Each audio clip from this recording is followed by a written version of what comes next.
What makes a great time period or location for a historical fantasy novel? The best historical fantasy novel is the one where you can feel that the author had so much fun doing that research. It's the one where you can feel that the author had some sort of tie to the place and a fascination with what was going on and some sort of link, that they wanted to explore this. I don't think I would have stumbled onto 1920s Shanghai if it weren't for the fact that both my parents grew up there, are from there. Everyone before them were from there. And it means there were a lot of family stories that were passed down, especially about the 1920s, because it was this golden age for the city. It was between the world wars. It was this time of like booming capitalism, and everyone felt like they had like a piece of that machine, right? And it felt like you were being remembered in history. And so, of course, in the modern day now, the stories that come from it feel like there is something there to work with. And so for me, it was kind of this ever moving process of like reconnecting with everyone who came before me in a way that I didn't experience myself, because my parents immigrated with me when I was 2. I only know of Shanghai as this place that we visit when we go back to see our relatives. And doing the research process, doing this kind of look into all these decades back, to me felt like I was in touch with what was happening before me. It felt like I was really, I guess, getting another look into these stories that I've always grown up with. I hope that people can feel it when they are reading the setting. They can feel the kinds of questions that I've asked of my relatives. They can feel the narratives that I am most interested in when it comes to the locals at the time and how they were interacting with society around them. Historical anything to me is the level of fascination that author has with that time period and whether or not it's that story that they should be telling. I think there are a lot of time periods too where I'm sitting there thinking, that is so fascinating. I would love to hear from an author who has some sort of experience with this, because that's what makes great storytelling. You're going to be spending a lot of time doing some research on this place. You better be excited about it. You Oh, better yeah. care.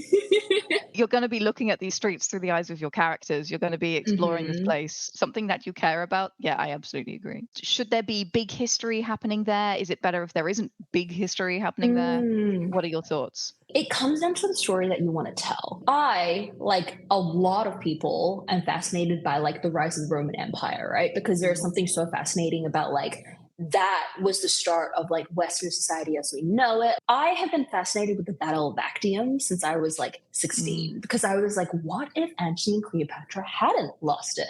Would the Roman Empire have started? Would the rest of the world have then, gone down a very different path? It's those kinds of like what ifs that I think draw a lot of great stories and tend to lead a lot of historical fantasy to focus around big time periods, the Yeah. wars, the battles. There's a reason why there's so much World War One and World War Two historical fantasy as well. So I think it comes down to the story that someone is fascinated by. I think if you want to tell the epics, of course the big battles are fascinating. If you want to tell the more day-to-day lives, you could pick a time period that has always just seemed interesting to you and go into it, even if it was like decades of peace. There's so much story in that as well. Yeah, I don't know if I answered that with anything other than it depends. The big takeaway there is absolutely what kind of narrative are you trying to tell? Because if you're trying to tell Mm, a cute coffee shop narrative exactly.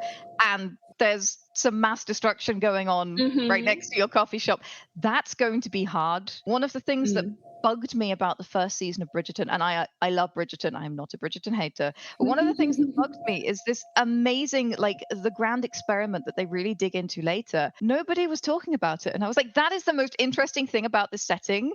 And no one is talking about it. And that's the only thing I have questions Mhm. about. I feel the exact same way. This is why I think it's so important to pick the time period that fits the story you are trying to tell, because I think I was very frustrated as a teen reader when I was picking up stories set in the 1920s, and the focus was the glitz, it was the glamour, it was the aesthetics, and I was like, what about the imperialism? Like there's so much going on at that time that it almost feels lazy to have a character move through the world and not acknowledge what else is going on. And so, if someone wants to tell a story with very specific themes in mind, it has to be selected right.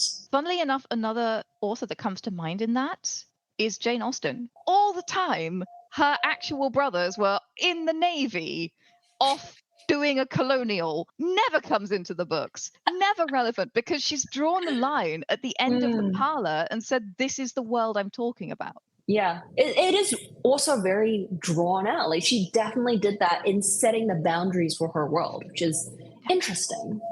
Yeah, yeah, like she decided what was important. She set her on World Hmm. Anvil, we call them focus points. She was like, these are my focus Hmm. points. These are the Yep. things I care about. I care about And fashion, everything else, romance, forget it. Yeah. music, tea, colonialism. No, we're not talking about Yep. that. No, darling. Hmm. But yeah, absolutely. And I suppose that's another way to approach this. Is just to Hmm. say, okay, but this is where my world stops. That's what I'm Yep. interested in. But And yeah. honestly, I can respect that. Like if people really want to draw the lines down there, I respect that.